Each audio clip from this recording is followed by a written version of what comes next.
Hey everyone, welcome back to the channel. Today, I'm gonna show you how to create a Partnerstack account. So first, you need to go to your browser and search for Partnerstack. Then, go to Dashboard. In this page, you need to enter your email address and click Continue.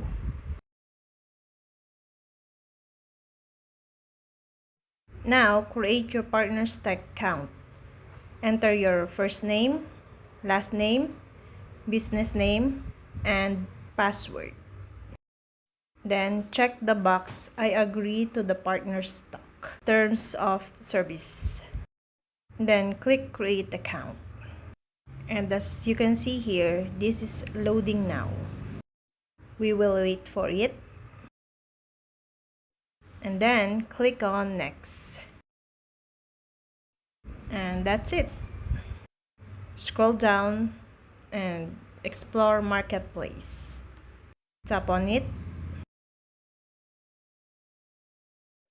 You have now account on your Partnerstack. And that's all. I hope this video helped you guys. For more videos, subscribe to our YouTube channel. Thank you for watching. See you again.